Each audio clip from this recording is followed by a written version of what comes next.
สบายดีสบายดีมาพบมาเจอกับแม่โรงเรียนอยู่ทงไห้ทงนามาจากาศทงไห้ทงนาเด้อทุกคนได้หลายแล้วในเกี่ยวนี่ได้หลายไห้แล้วทุกคนเบิ่งเนี่ยคนงานหลายนาเพิ่นตีนบ้านนะทุกคนนอนเบิ่งบรรยากาศนำกันเด้อพบมาเจอกับแม่โรงเรียนฝากเป็นกำลังใจให้แม่โรงเรียนเนี่ยเบิ่งบรรยากาศเกี่ยวเขาเด้อทุกคนโดนแล้วแม่โรงเรียนบ่ได้ลงคลิปหลายมือเด้อโทรศัพท์เพทุกคน2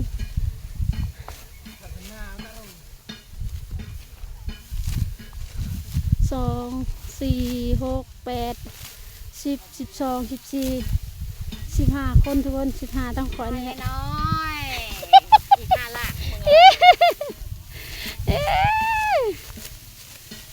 อันนี้อีกเจ้าหนึ่งนะทุกคนนะ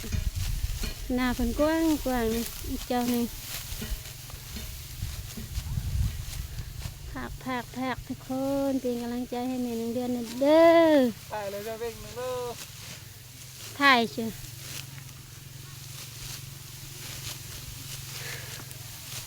แล้วตอนน้ำพี่อ้วนนะเพิ่มแห้งได้แล้วอย่าง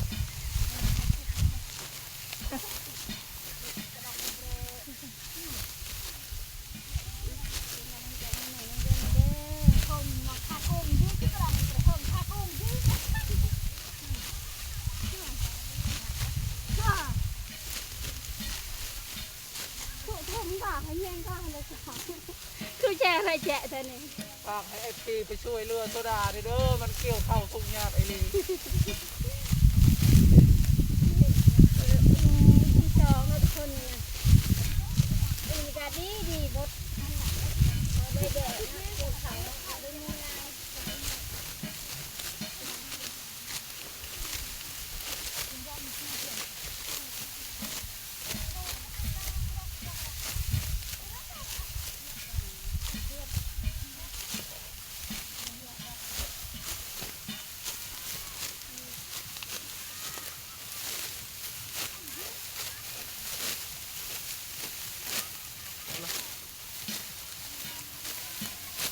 โดนลุงหงแต่ชมเชียงโมบ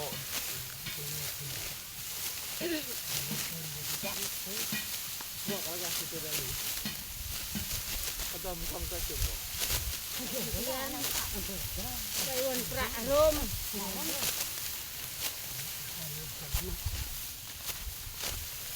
15 คนหลายเองทุกคน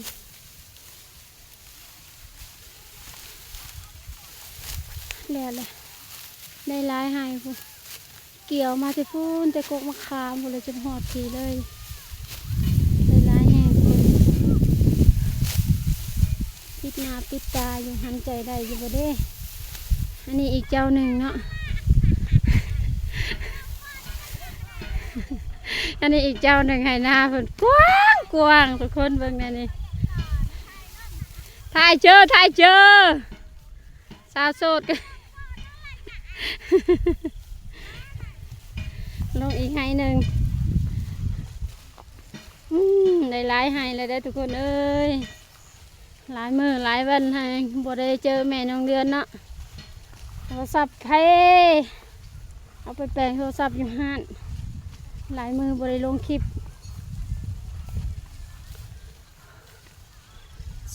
15 คนเกือบได้ทงหนึ่งแล้วทุกคนได้หลายแห้งเลย5 6 7หายแหละ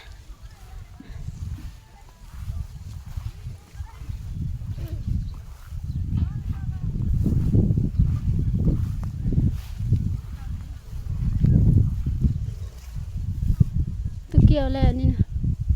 หน้าเพิ่นเนี่ยปีนบ้านเนาะติดกับบ้านเลย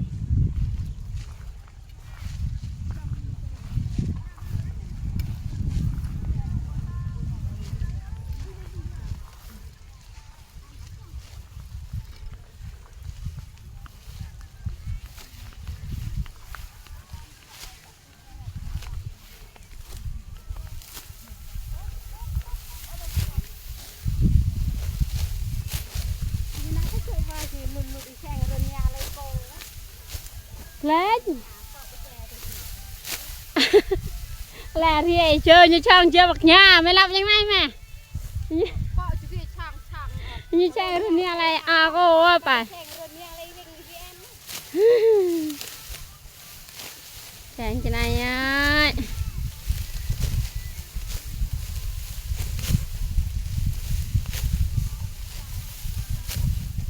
ส่วนเผาบ้านแม่น้องเดือนเนี่ยสุเผาเราวเทิงเด้อทุกคนเด้อ เริ่มยำไปกลัวดีได้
บอกเกกันยังยากที่จะเวียดนามแค่ไหน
เบิ่งบรรยากาศทุ่งไร่ทุ่งนาทุกคนไม่นี่ไม่ไกล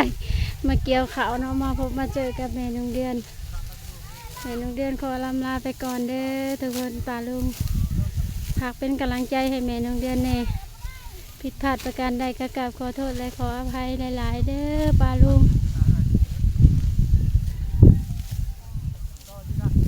ขอลำลาไปก่อนไปพบไปเจออีกคลิปต่อไปสบายดีสบายดี